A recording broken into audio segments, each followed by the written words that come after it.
Hello and welcome back to Slide Into Sports, live on 103.1 FM on WVLP Radio. I'm your host, Ryan Schleier, aka Schlide, and here we typically talk about the trickle-down effect of rules and regulations in college sports over the summer, kind of venturing more into the enhanced games, professional sports, and other college sports stories that are kind of interesting, to say the least. But today we've got the enhanced games on the docket. The prize money for each athlete was released. There's going to be 4 athletes competing in every single event. We're going to compare that to how much prize money Olympic medalists make when they go to the Olympics for each country. We've also have a drama, I guess, between Jaylen Brown and Stephen A. Smith going online. They're currently battling each other, essentially just trash talking each other, but we'll go into that in a second.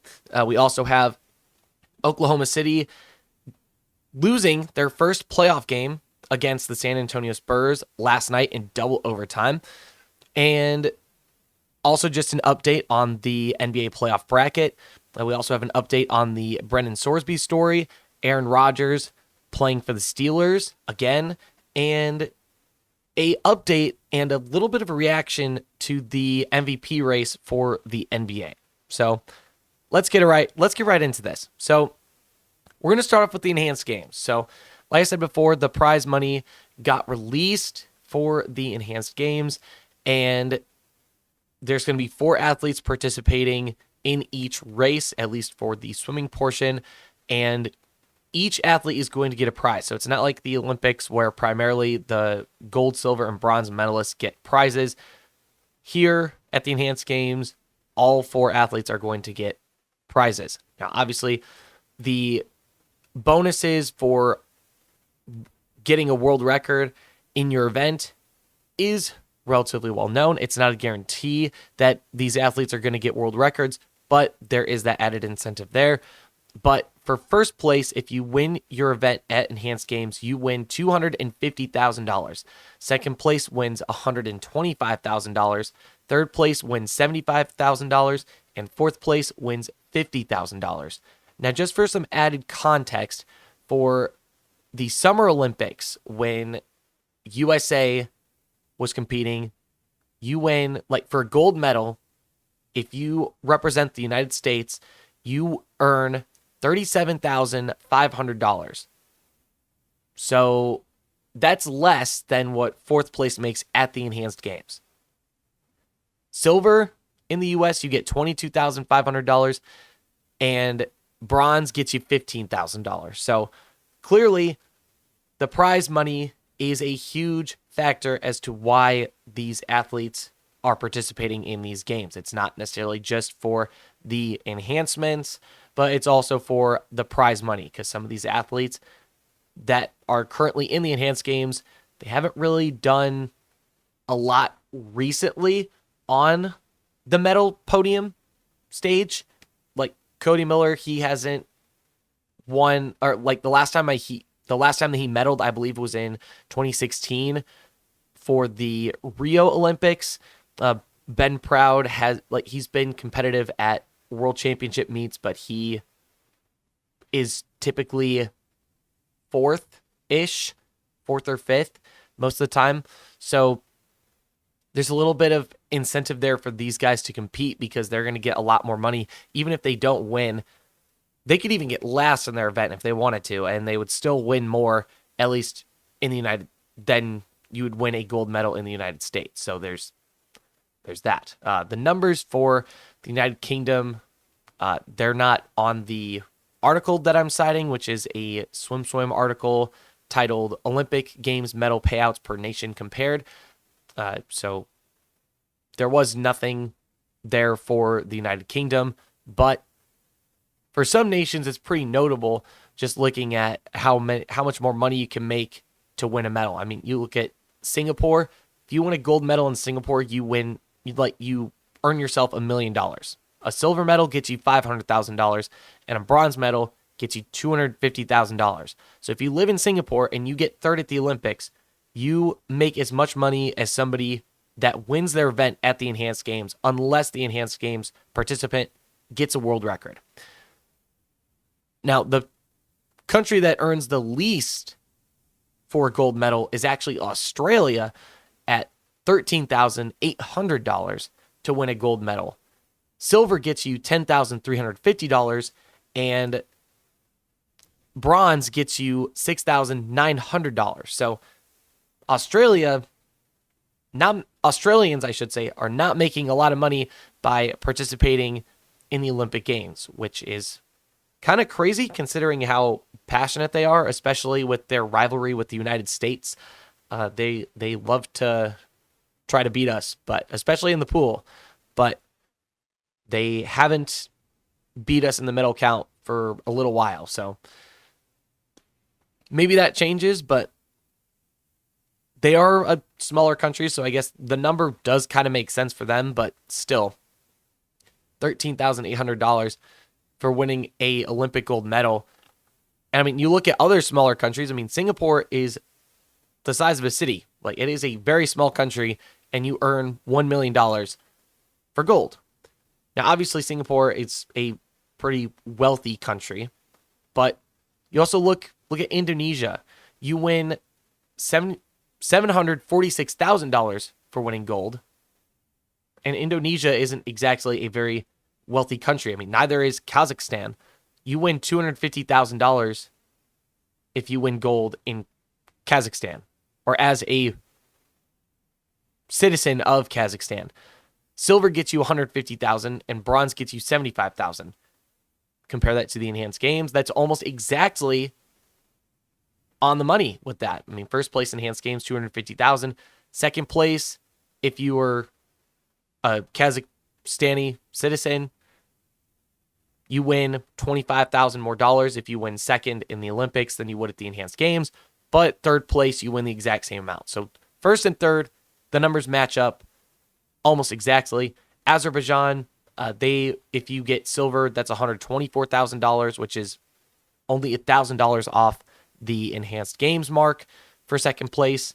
So some of these countries are also, like, they're almost exactly on par with the prize money that Enhanced Games is offering, but there is also that world record incentive that is incentivizing these athletes to participate in these Enhanced Games. The Enhanced Games, they're going to be on May 24th on Roku TV. If you want to check it out, you can hate watch it if you want to. Or if you're just curious and want to see what it's even about, go check it out. I mean, I'm pretty sure it's free on Roku Sports, because I think they're just trying to get it out there. They're just trying to get as many eyes on it as possible.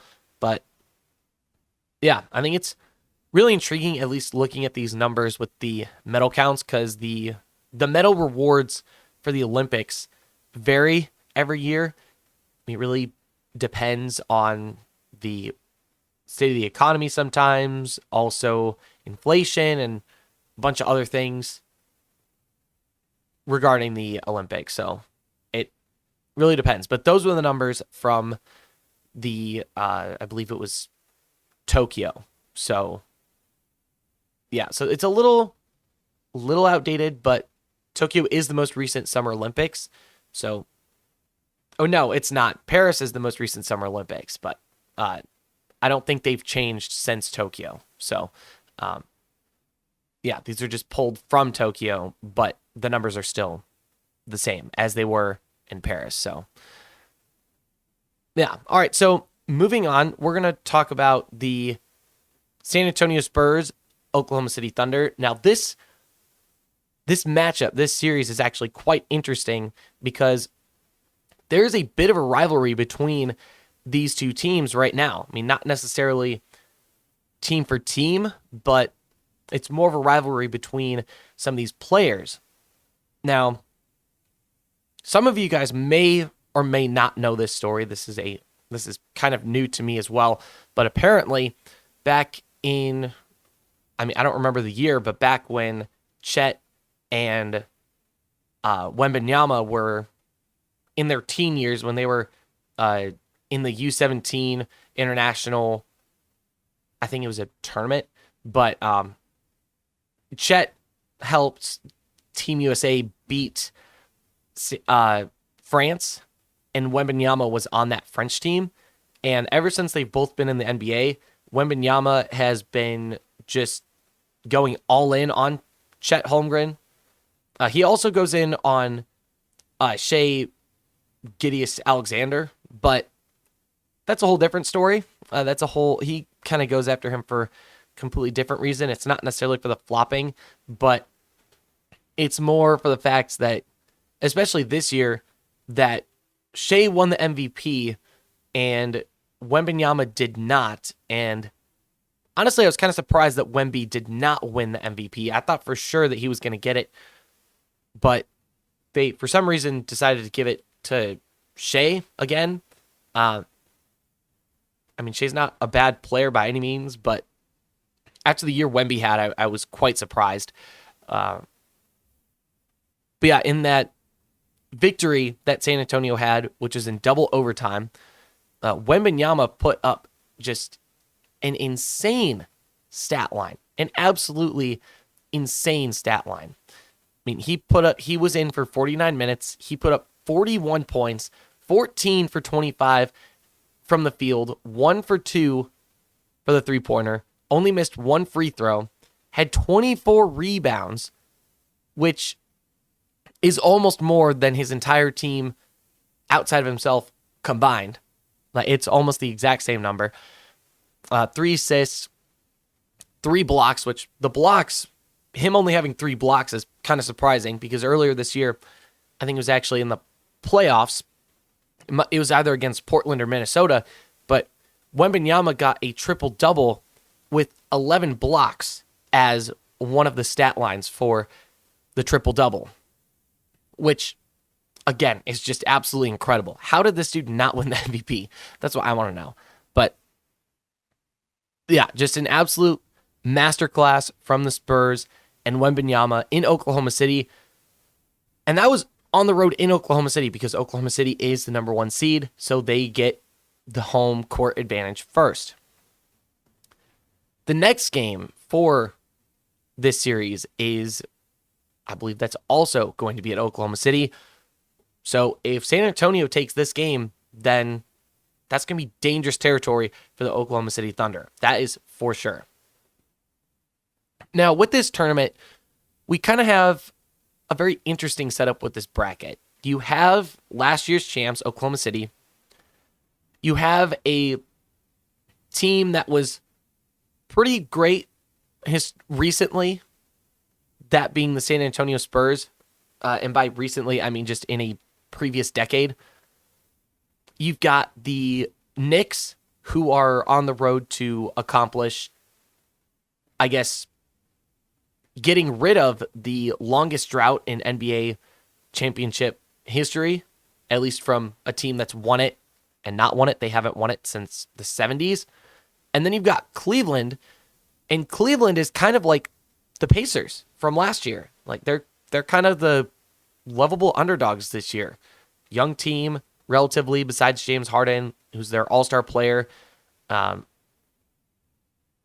And they're going up against a Knicks team that looks very threatening, that has a lot of star power. And I don't know, this series matchup kind of reminds me of the Pacers versus the Celtics last year. Now, granted, the Celtics had Jason Tatum get injured again. I mean, this is, if you're a Celtics fan, this is not new information. The Tatum always seems to get injured in the playoffs. It's kind of insane, but I mean, the Celtics arguably could have like 2 other championships. They could have been the dynasty of the 2020s, but because of the injuries that they continually sustain, that's kind of held them back. And I think that's a large part of the reason why we haven't seen a repeat champion in the 2020s yet. So there's 3 teams left to stop this. Really 2, just because, I mean, if you think about it, there's I mean, one of those teams is going up against Oklahoma City, and two of the other teams are not necessarily guaranteed to go up against Oklahoma City because one of them has to beat each other in the series. So really, there's only two teams left to prevent Oklahoma City from getting a repeat championship. Now, Spurs, they're set up to do that. I mean, this regular season for the NBA, the Spurs were set up great. They dominated Oklahoma City in the regular season, whether it be Oklahoma City having a full roster or Oklahoma City playing their reserve players, just didn't seem to matter. San Antonio always seemed to have that advantage. I think Wembanyama is a huge factor in that advantage just because of his height. He can shoot the deep ball. I mean, he the three-pointer that he made, he shot it from the logo. I mean, it was just insane. So, yeah, just really, really solid Spurs team that's going up against Oklahoma City. Oklahoma City getting challenged for the first time. I mean, really the first time in this entire playoffs. Oklahoma City has dominated the Lakers throughout the regular season, and Phoenix was just not that deep or that complete of a team. They weren't going to do anything against Oklahoma City. So Oklahoma City is finding themselves being challenged early in this playoffs, and definitely earlier than they expected, for sure. I mean, I would expect that they probably thought that they were going to win this first one.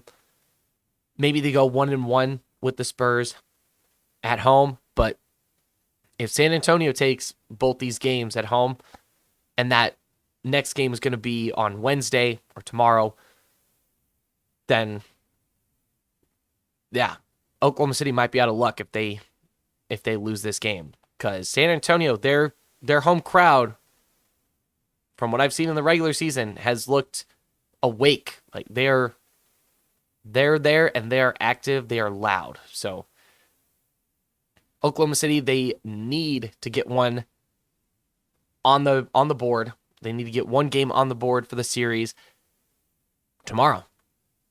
Simple as that. All right, so speaking of the Celtics and the NBA, we have a public feud between Jaylen Brown and Stephen A. Smith. Now, I don't know what it is with Stephen A. Smith getting into these feuds with these NBA players. I mean, earlier this year, it was with LeBron James, and LeBron James threatened to fight him or something because of something that Stephen A. said, and Stephen A. didn't really back down. And I mean, when does he ever back down? He's not known for backing down, so that's not really a surprise to anybody. But there was just a bit of a back and forth between Stephen A. and LeBron James, and there's definitely still hostilities between the two of them. But now there's a beef, and again, I don't know what it is with Stephen A. and getting into these beefs with the Boston Celtics, but so I'm just going to break down the origins of the beef. So essentially, the conflict escalated following the Boston Celtics' early postseason elimination after surrendering a 3-1 series lead. And the Celtics became, I think it was the third or fourth team to accomplish this, to surrender a 3-1 lead in the postseason. So a notable failure for sure. But in the aftermath, Jaylen Brown said that this year was his favorite season. And Stephen A. Smith responded to that, and he said that Brown needs to be quiet and that no one wanted to hear from him given the disappointing end to their campaign. So Jaylen Brown then retaliated during a live Twitch stream, and he told Smith to retire and accused him of using his platform to push clickbait narratives rather than legitimate journalism, which has been an accusation against Stephen A. Smith, not just from Jaylen Brown, but really a lot of people that Stephen A. Smith criticizes, or fans of the people that Stephen A. Smith criticizes. But Brown then said, "Man, F Stephen A. Stephen A, Stephen B, Stephen C, my offer still stands. You want me to be quiet and stop streaming? Well, I want you to be quiet and get off these networks because you're not using your platform to do real journalism. So, essentially calling for Stephen A's retirement and kind of like LeBron, maybe calling for a fight. Not entirely sure, but he did say that he would confront Stephen A. Smith face-to-face over the comments as well. So maybe it will escalate into a possible verbal altercation like in person between the two of them. But honestly, I was kind of surprised just because from what I've seen, Stephen A. Smith was one of the few people that was behind Jaylen Brown when he got left off of Team USA. He said that Jaylen Brown should have won the MVP like in the year that Boston won the NBA championship. I mean, Stephen A. Smith has had Jaylen Brown's back for a majority of his career. And now just this one thing that Stephen A. Smith says sets off Jaylen Brown. I mean, it's a little... it makes Jaylen Brown look a bit sensitive, to say the least. I mean, to put it plainly and bluntly, it makes him look very sensitive. So Stephen A. Smith addressed it, and he cautioned him to tread carefully and warned that if he decided to report on an unrestricted level, it could negatively impact Brown's locker room standing, his relationship with the city of Boston, and his endorsement or sneaker deals. Smith also noted that he has historically praised Brown's MVP candidacy and philanthropy and found Brown's outrage puzzling, which, same here for the same reasons that I mentioned before. That Stephen A. Smith was backing Jaylen Brown's MVP candidacy. He legitimized Jaylen Brown as the MVP for the Eastern Conference Final, the year that they won the championship. I mean, Jaylen Brown is a great player. Don't get me wrong. He's an absolutely amazing player. But this definitely, it's just a terrible look for Jaylen Brown to come at Stephen A. Smith just for telling him to get off Twitch, essentially. I mean, it just a bit off-putting. Looks bad. Makes Jaylen Brown look a little flaky. I mean, I get that he's frustrated for losing and all that. Like, that's completely fair and justified. But to go off on Stephen A. Smith, who has been an ally to him in the media, again, pushing Jaylen Brown as an MVP candidate for these high accolades, and Jaylen Brown just turns on him like that. I mean, it's just, again, looks bad. Looks really bad. All right. Before we take the break, I'm going to talk a little bit about, I guess, an updated prediction that I have for the NBA playoffs. So now that we have the Eastern Conference and Western Conference finals set, Cleveland versus New York, San Antonio versus Oklahoma City, I think San Antonio takes out Oklahoma City, to be completely honest. I mean, kind of like with the Lakers and Oklahoma City, I thought Oklahoma City was going to take care of business against them because of how they performed against each other in the regular season. And San Antonio just, they have the right pieces to counter Oklahoma City in a way to make them a lot less effective than what they typically are against other teams. So I think San Antonio wins. I do think they give up one to Oklahoma City. I think San Antonio probably ends up taking this one 4-1. I think Oklahoma City wins the next one, and then San Antonio wins the next 3. So that's my prediction for the Western Conference Final. Eastern Conference Final, I think it's going to be a little bit closer than people think it's going to be, but I don't think Cleveland's going to come out on top. I think this one goes to 6 games. I'm going to take the Knicks in 6. Huh, that rhymes. That's funny. But yeah, I think the Knicks will take it in 6. They'll have home court advantage, and the Knicks have just been on an absolute warpath ever since they played Philly. I mean, they knocked Philly out 4-0, and ever since that, I'm blanking on his name, but that's what happens when you make comments and you just get absolutely thrashed after those comments are made. But after one of the Atlanta Hawks players made a comment about how the New York Knicks play like they're in a movie or like he was trying to basically call them sissies essentially. And boy, did that not end well. That did not end well. That was after Atlanta tied the series 2-2.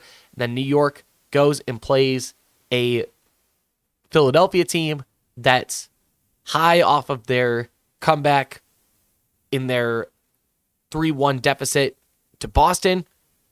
The Knicks sweep them. They get the brooms. They sweep them.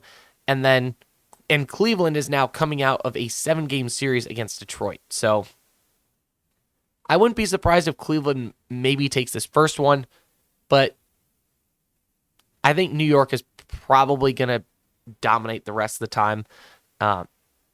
Also wouldn't be surprised if Cleveland gives up the first 2 because they are in New York.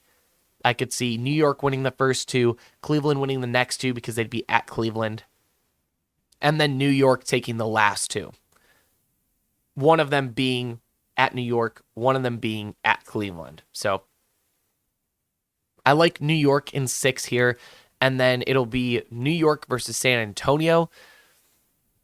And this matchup, this is actually what I had predicted a couple of broadcasts ago.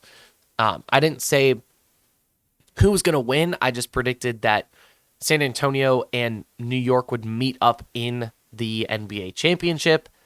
And this is tricky because, I think Wemby is on an absolute run. He wants to prove himself after not winning the MVP. And New York, they haven't won one since I think it was 1973. So it's been a really long time since New York has won one. And they look poised to do it. So I'm going to make a little bit of a bold pick, and I'm going to pick New York in 7. I think New York's going to take it in 7, and I think that championship series is going to go down as one of the most electric championship series in history, especially the aftermath if New York wins. I think it will just be absolute mayhem in the streets of Manhattan. It would just be absolutely insane. All right. Before I talk about the MVP, just a little bit more on that story, because there's a little bit of, I guess, disappointment would be the word I would use to describe the MVP reveal for the NBA's MVP. I have a message from our sponsor. This broadcast is brought to you by Authentic Impact, a Northwest Indiana executive coaching practice working with family businesses to ensure their legacy. When you started your business, you made a promise to do things differently, better than anyone else. Over time, as the business grows, that promise can get diluted or even lost. Penny Schleier at Authentic Impact helps family business owners reignite that promise, weaving it into team engagement, performance, and hiring so your passion becomes the heartbeat of your company again. Learn more at authentic-impact-coaching.com. Okay, so MVP results. They were leaked on Sunday by Shams Charania. I think that's how you say his name, but he's basically the Adam Schefter of the NBA. So he's an NBA insider. Just like how Adam Schefter is a NFL insider. Now, a lot of the times people get upset with these insiders for leaking information too early or kind of unceremoniously, because typically when they release this information, they just kind of tweet it out and they just kind of say like, breaking news, like this is your new MVP, or breaking news, Tom Brady's going to retire. And Tom Brady didn't announce it. No other network announced it. It was just the the guy who announced it. So that's what happened with this MVP race. The results leaked by Shams Charania. He did it on Twitter. There was no graphic, no nothing. He just tweeted it out. And there was a little bit of drama behind it because apparently the result was supposed to be revealed on the Amazon broadcast during the 7th game of the Cleveland versus Knicks series. Now, they took a little bit of jabs at Shams on the broadcast. I think it was Ben Griffin who said, "It's Sunday, man. Go get brunch," or something. It was something like that. But yeah, I guess Shams was just a little bit too ahead of the story. Maybe he didn't realize that Amazon Prime Video was supposed to be the ones to release the result, but it was supposed to be a part of their, I believe it was the pregame show for that Knicks versus Cavaliers series. Or, Cleveland versus Detroit series for that final game. My fault. Either way, leaked way too early, unceremoniously, and Shay's reaction to it was kind of matched the vibe, I guess, to put it plainly. I mean, I don't really know how else to say it, but he tried to act all nonchalant about it, kind of like how Shams released the result on, nonchalantly. He was just like, "Hey, Shay won the MVP." And Shay's like, "Okay, cool. I won the MVP." And then he just kind of went on about his day, and that was it. And I will say, this definitely would not have happened with the NFL. The NFL is normally on top of it when it comes to their postseason ceremony stuff. Like, there's a whole ceremony as to who wins MVP, most improved player, best defensive player, best offensive player, and so on. Like, NFL has a whole ceremony for those things. NBA does it a little bit differently because, as you saw with the results, it gets brought up before the postseason is over. NFL does all that stuff after the postseason is done. There's also the NBA Combine, which is also going on during the NBA playoffs, which I think is just kind of backwards, to be honest. I mean, I don't really know how else to say it, but it just seems so backwards to have that stuff going on while your playoffs are going on. Because it either takes eyes off of the playoffs, which when you want all eyes to be on the playoffs, I mean, last time I checked, it's the postseason, and that's where the NBA makes most of their money, and that's where they get a lot of their viewership. But either way, wouldn't you want a majority of your eyes on the playoffs anyway? And then B, it takes eyes off of the NBA Combine and the MVP ceremony stuff that the NBA has. They're splitting their viewership with this strategy, and it's just not very effective, in my opinion. I mean, there is so much time over the summer. I mean, over the summer, it's WNBA, it's MLB. I don't know. I mean, the decision just did not make any sense to me to just leak the MVP results. I mean, it makes it look like the NBA doesn't care about who wins the MVP, even though it's your most valuable player. Wouldn't you want to celebrate that person, no matter who it is, even if it is Shea, Gideus Alexander? I don't know. I mean, clearly, you guys can probably tell by my tone that I'm not the biggest fan of Shea, to say the least. I'm definitely not his biggest fan. I think he's a little over the top with the flopping and the theatrics of the game, essentially. I think he's just way over the top. And the refs are trying to kind of set him up as the face of the league. I believe that. I do think that that's kind of what's happening. They're trying to set up Shea to be the next LeBron and be the face of the league after LeBron leaves. It was very evident in the series against the Lakers.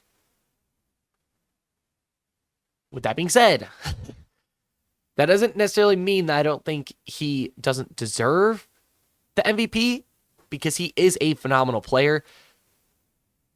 But I do think Wemby deserved it more. I do think Wemby did deserve it more. At least if we're talking about the year, not necessarily overall player. I do think Wemby had more of an impact this year, not just on his team, but on the league in general, than Shea did this year. And Shea last year, I think he did have a pretty decent impact. I think he had good enough of an impact to win the MVP. This year, not so much. So he does join elite company, being one of very few players to win back-to-back MVPs. There is not a lot of players that have done it ever. I think LeBron and MJ are two of those players, which, does that really surprise anybody? I don't think so. But it's a kind of like with the Masters, where you win back-to-back, where I think we talked about this 3 broadcasts ago. I think it was either 3 or 4 broadcasts ago, where we talked about the Masters and the importance of and the relevance of Rory McIlroy winning it back-to-back, because he was one of 4 players now to do it since the Masters inception. So, I mean, that's absolutely huge. Back-to-back and anything. Back-to-back champion, back-to-back MVP, back-to-back defensive player of the year. Back-to-back anything is just incredibly hard to do. Even outside of athletics, doing something back-to-back is just incredible. It's something very hard to do, but if you do a back-to-back, that says a lot about you. Whether it be a good thing or a bad thing. I mean, there are some bad things that you can do back-to-back where people look at you and be like, what? Like, what are you doing? Like, if, let's just say next year, Boston enters the playoffs and they lose another series and they give up another 3-1 lead to a team in the playoffs in the first round, they would be joining company to do that, or they'd actually create their own company, because I think they would be the only team to do that, because they're, like I said a little bit earlier in the broadcast, there's only 4 instances where giving up a 3-1 lead has occurred. One of those instances does include the championship series between the Cleveland Cavaliers and the Golden State Warriors. I think it was 2016 where Cleveland came back down 3-1 and they ended up winning. It was either 2016 or 2017. It was one of those years. But that was a historic thing. I mean, the Warriors right now are the only team in the NBA to give up a 3-1 lead in the championship series. Boston would then become the only team to give up 3-1 a series after being up 3-1 in back-to-back years in the first round of the playoffs. I mean, that would just be in a class of their own. Now, a good class, not necessarily. It wouldn't really be that great of a class, but it is a class of their own nonetheless. Like I said, like, you can separate yourself whether it's something that's good or something that's terrible. So, yeah, again, Shea just being absolutely nonchalant about the championship, I think was kind of I guess going back to that, I think that was kind of a interesting play by him. Some people are calling him cheesy online. I think he was just trying to match the energy of the way it was released. I mean, if the NBA doesn't care about their MVP, why should he care about winning the award, right? Like, why should he care if the league that he's participating in is making it clear that winning MVP does not matter when you have Shams Charania or any NBA insider just leaking the information as to who wins the MVP, not even including a graphic in his post. Like, didn't even include a graphic, didn't say, like, there was no congratulations or anything. It was just Shea won the MVP, and that was it. It's like just so unceremonious and lame for being real here. But moving on, we've got an update on the Pittsburgh Steelers depth room for the quarterback position. Originally, before Aaron Rodgers took this new one-year deal, Mason Rudolph, veteran quarterback, was looking to be the starter for the Pittsburgh Steelers. Next on the depth chart was going to be second-year player Will Howard, who was a 6th-round pick last year in the 2025 draft. And behind him on the depth chart was rookie Drew Aller, who was drafted in the 3rd round of this year's NFL draft. Now, this order pre-Aaron Rodgers is not entirely surprising. Will Howard doesn't have a lot of starting experience, doesn't have a lot of NFL experience in general. This is only his 2nd year. And Drew Aller, there was actually some articles that were coming out about how basically the Pittsburgh Steelers are redoing Drew Aller's quarterback training. Obviously, they saw something in the draft, otherwise they wouldn't have picked him, but they're redoing his fundamentals. They didn't like the fundamentals that he had when he was at Penn State. So they're basically unplugging, wait 10 seconds, and then plugging it back in, and then inputting their own fundamentals. So they're really going in on Drew Aller's development as quarterback.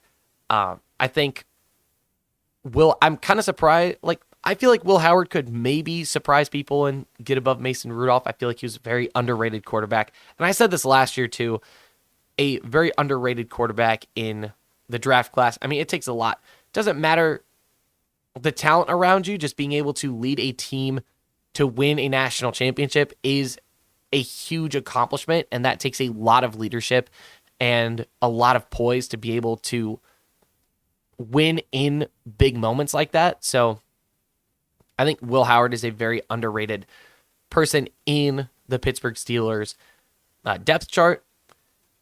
People have been clowning the Pittsburgh Steelers depth chart because Mason Rudolph was at the top, but now Aaron Rodgers is currently at the top. Mason Rudolph has only had 19 career starts, which essentially is 1 1/4 season, 1 1/5 season. Not a lot of career starts, but 19 career starts is more than the 2 rookies that are in there, or the freshly drafted Drew Aller and the 2nd-year Will Howard. But it will be interesting to see how this is going to work, because Aaron Rodgers has worked with Mike McCarthy in the past. This is going to be Mike McCarthy's first year as a head coach at the Pittsburgh Steelers. And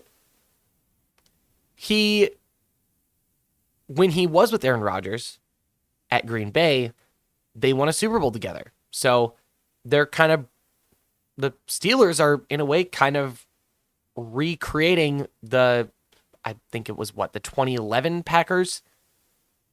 So they're 2011 or 2010. I know it was in the early 2010s. I don't think it was. No, there's no way. 2000 something. No, it was definitely like 2010 or 2011 Packers. But yeah, just trying to recreate that era at the Steelers.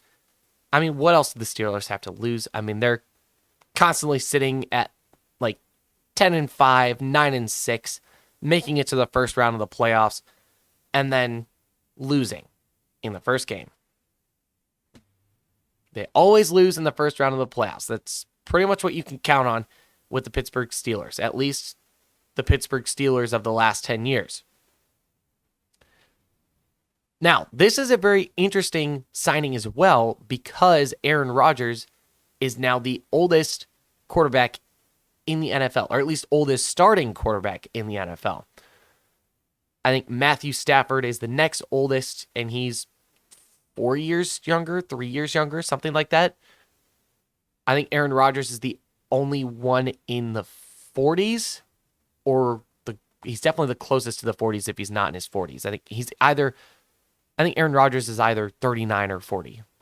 He's relatively old, but also surprisingly young, I guess. I mean, it really depends on how you look at it. But yeah, that's pretty much what's going on with the Pittsburgh Steelers. But kind of switching over to college football here really fast. We talked about the Brendan Sorsby story where he was caught illegally gambling. Apparently, and I said this on a previous broadcast. I think it was 4 broadcasts ago. It was later than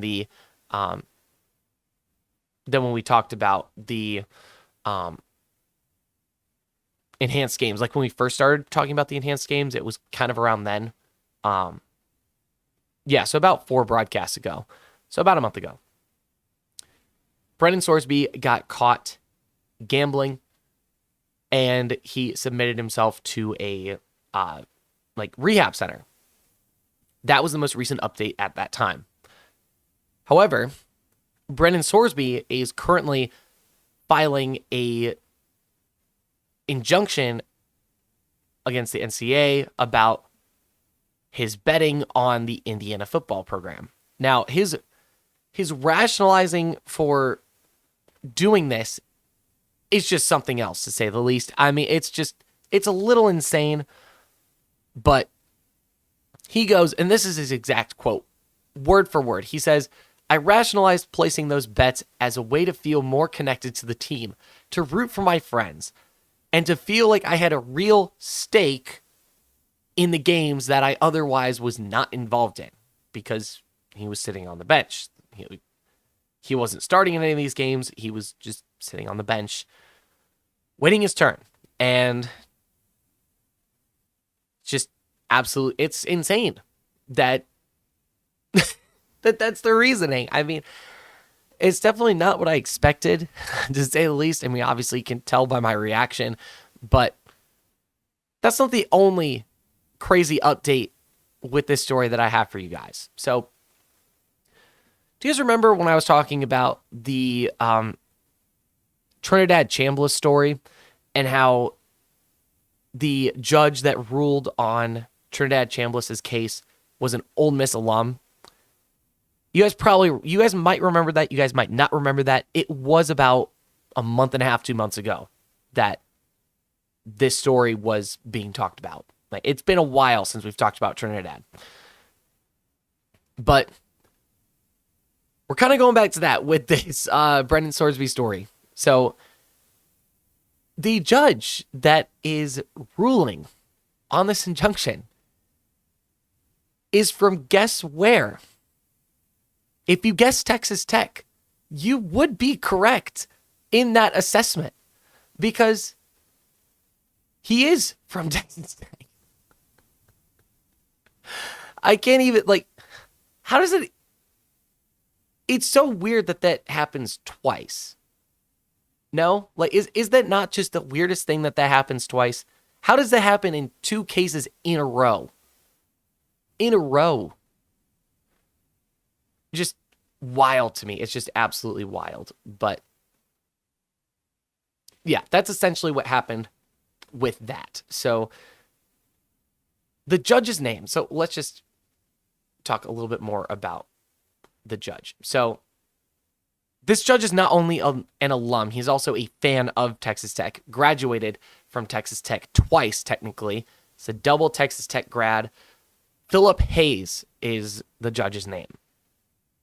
And he is going to be the one to decide whether or not Brendan Sorsby is going to be playing next season. I have no words. How does this happen twice? There has to be some kind of connection between the selection of the judge for these cases and the colleges. I feel like that, and I'm really grasping at straws here, and I'm shooting really wide, figure of speech, but shooting really wide. And there has to be some kind of connection or some way that the colleges are getting these people, they're finding these people in their alumni networks and they're placing them on these dockets. That has to be why this has happened twice. I have no other explanation for this because it's not fair. That's just not fair. Now, obviously, it could have been a rival to Texas Tech. Now, imagine if it was a rival to Texas Tech. I'm not really that in on Texas Tech history and who their biggest rivals are. So I guess maybe Texas, probably Baylor or Houston are their biggest rivals because they're in conference and they're all in the state of Texas. So I bet they're probably rivals. But let's just say that a judge that went to Baylor is sitting on top of the case and is making the decision as to whether or not Brendan Sorsby can play for a rival school. Do you guys think that case is going to end well? I don't think so. I don't think that case is going to end well at all for Brendan. That's for sure. I mean, there's just no way. But if you have a Texas Tech judge that's making the decision on the case, then it probably will go well for Brendan Sorsby.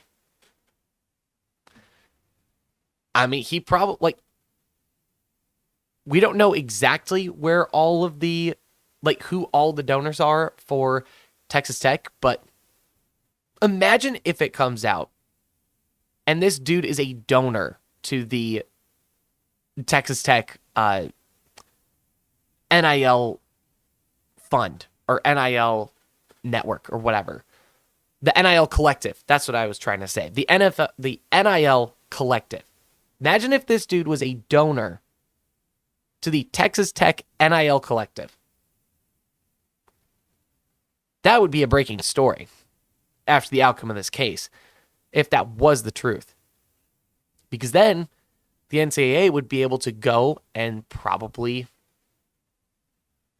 go at the case again. They'd probably be able to file again because that is conflict of interest. That wouldn't, the result would be, the ruling would become illegitimate. So the NCAA would be able to challenge the ruling and they'd be able to put somebody else on the docket to make the decision.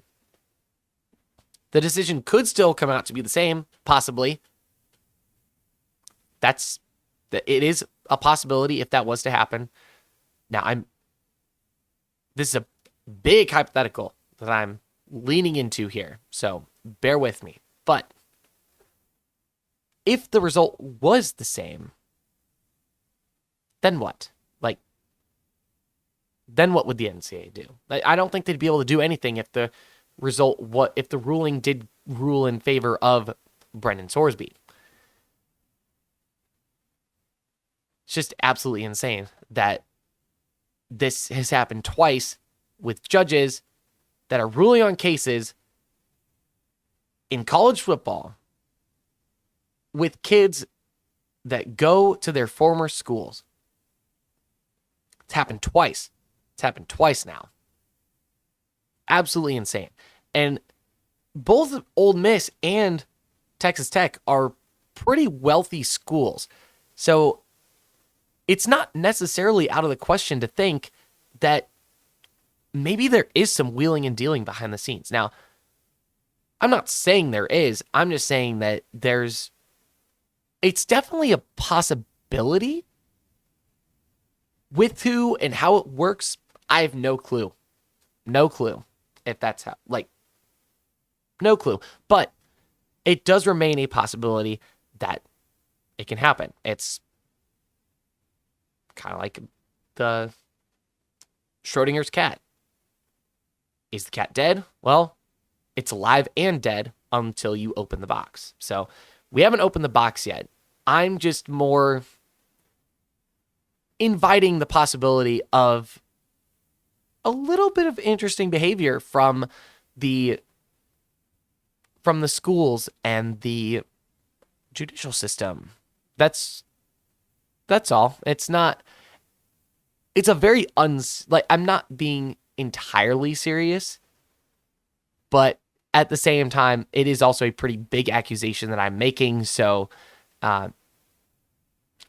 sorry, I guess. But yeah, I mean, it's definitely like just considering the amount of controversy that has been surrounding college football, the college football playoff committee, the way they rank teams. I mean, you look back at Florida State and how they got left out of the playoffs that year. I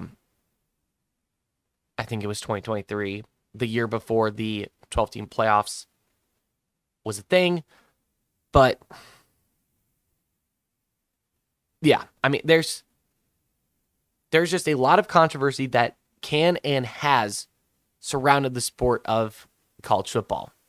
And there's been other scandals in the past regarding paying athletes before NIL was a thing. Schools have faced the death penalty, like SMU, but SMU is kind of coming back. They're capitalizing on NIL right now. Like, there's a lot of things that happen behind the scenes in college football.